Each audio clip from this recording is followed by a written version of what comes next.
Komið sæl og velkomin heim í stofu, ég heiti Bryndís Svavarsdóttir.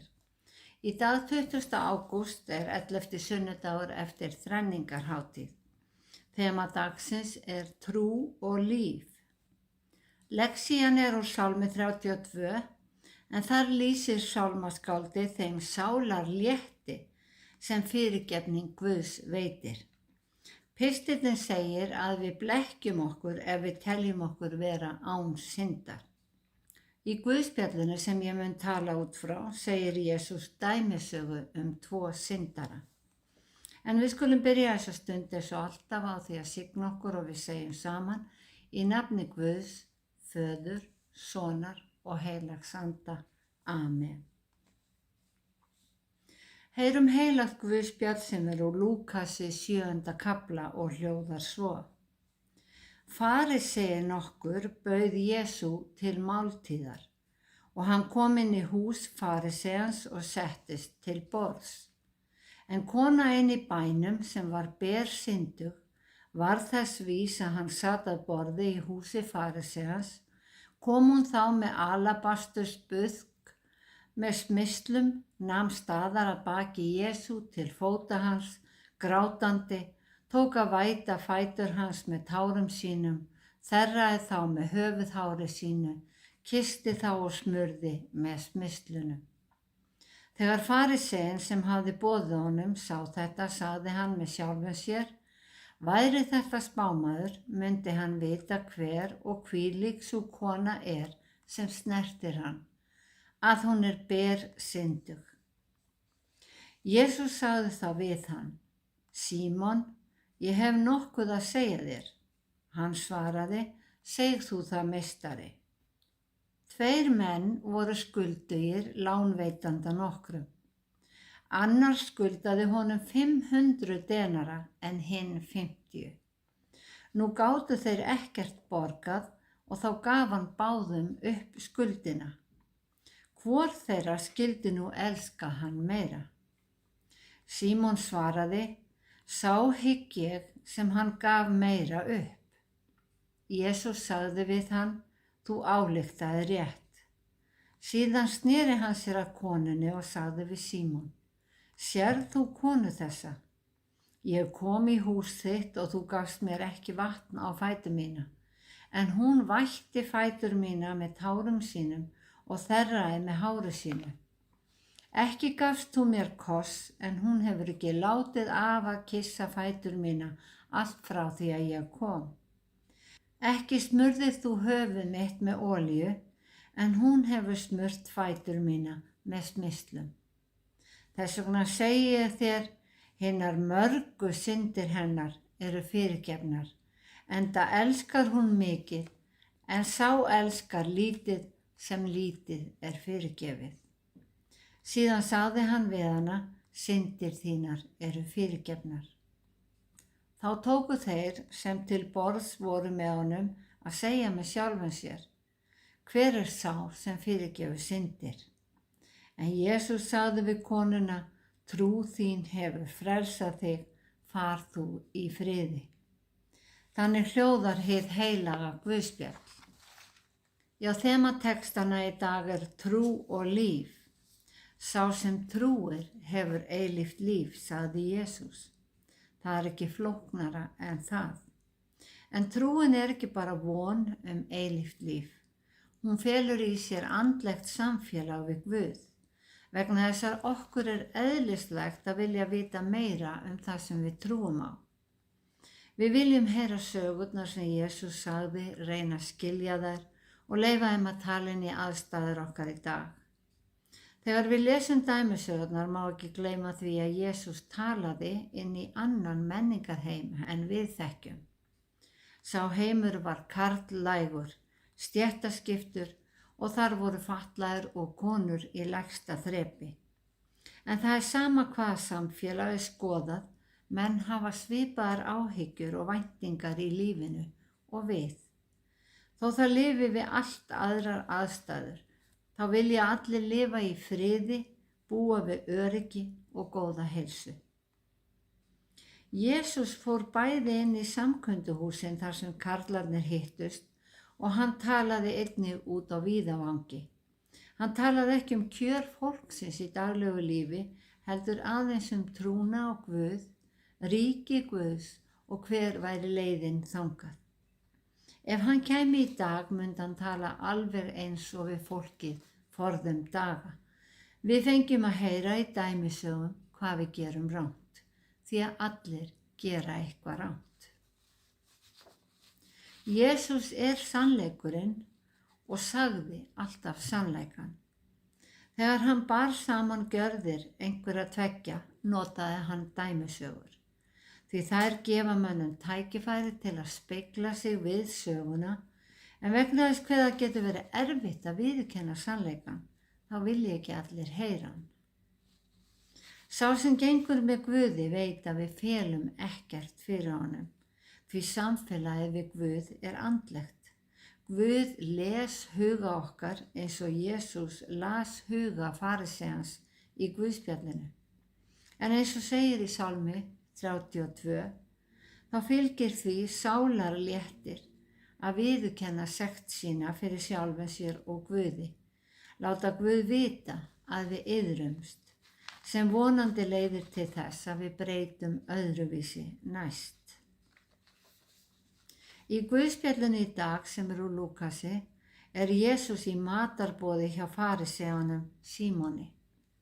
En öll Guðspjöllin innihalda svipaða sögu. Aðeins í Jóhannesar Guðspjalli Símon ekki nefndur. Í Matteusi og Markúsi hefur Símon viðurnefnið líkþrái. Konan smyr höfuð Jesú þar en ekki fætur. Og öll athyglin í hinum 3 Guðspjöllunum beinist að verðmæti smyslana. Aðeins Lúkas inniheldur dæmisöguna. Þessar frásagnir eru of samhljóma til þess að vera taldar frásagnir af 2 atvikum. Það tekið fram að Símon farisei. En farisejar voru flokkur gyðinga sem aðgreindu sig frá öðrum gyðingum því að þeir lögðu sérstaka áherslu á ytri guðrækni og hvíldadagsreglur. Þar að segja, þeir voru strangari gagnvart lögmálinu. Farisejar og fræðimenn voru oftast á öndverðum meiði við Jesú. Og við fáum enga útskýringu í sögunni hvers vegna Símon hafi boðið Jesú heim.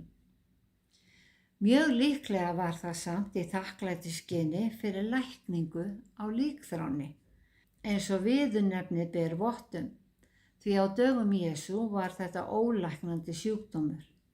Og að minnstakosti ein frásögn framar í Lúkasar Guðspjalli af því að Jesús hafi læknað líkþráan mann. En þangað kom kona með ilmsmysl. Auðmjúk og án orða kom hún í hús manns sem hún vissi að fyrirliti hana og hún gaf Jesú það besta sem hún átti. Og Jesús las huga Símonar. Hún var bersyndug að hans mati. Og Jesús setur upp dæmisögu. 2 menn skulda sama lánveitanda, segir hann. Og við vitum strax að þessi 2 menn eru konan og Símon.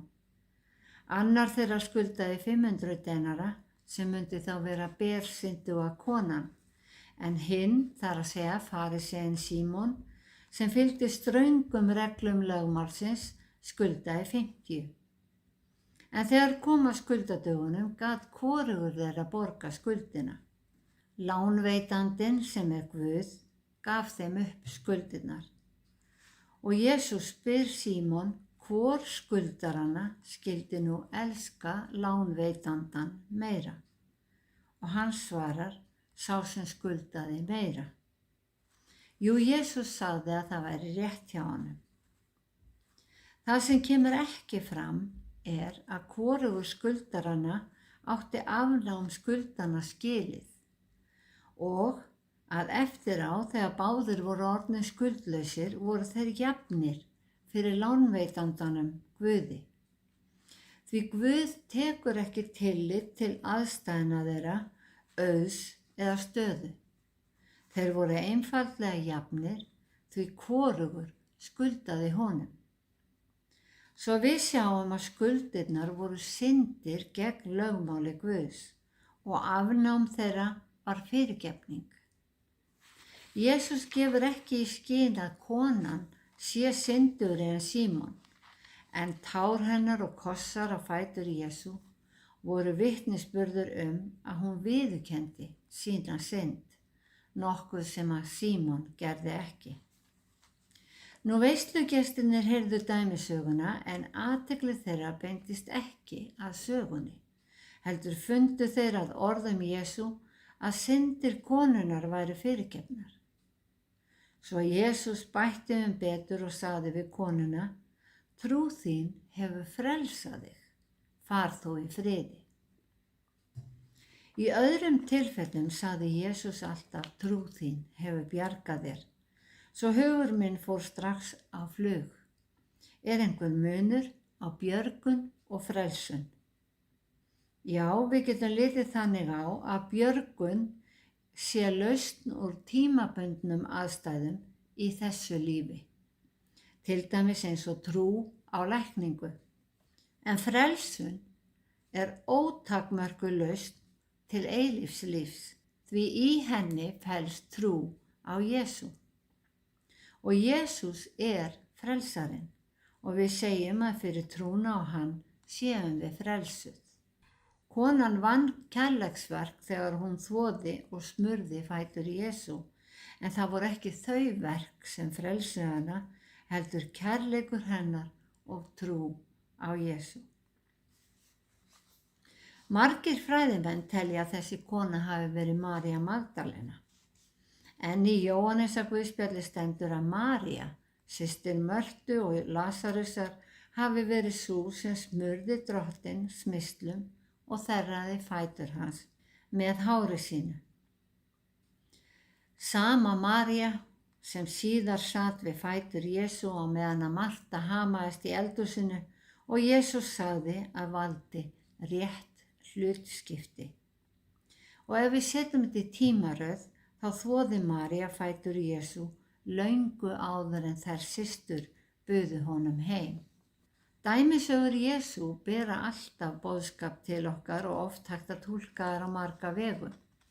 Því er spurningin hvað við getum lært af þessari sögu. Þar sem Símon var farisei, en þeir reyndu sífellt að bregða fæti fyrir Jesú, þá hefði Jesús getað afþakkað boðið til hans. En hann mætti af þeirri einföldu ástæðu að hann mætir þangað sem honum er boðið. Þannig kennir sagan okkur að enginn er óverðugur fyrir heimsókn Jesú. Jesús deildi hinum himneska boðskap í boðinu eftir að hafa spurt Símon hvort hann mætti segja honum nokkuð. Og þeir sem taka við boðskapnum, segir Jesús, að hafi eyru sem heyra og augu sem sjá.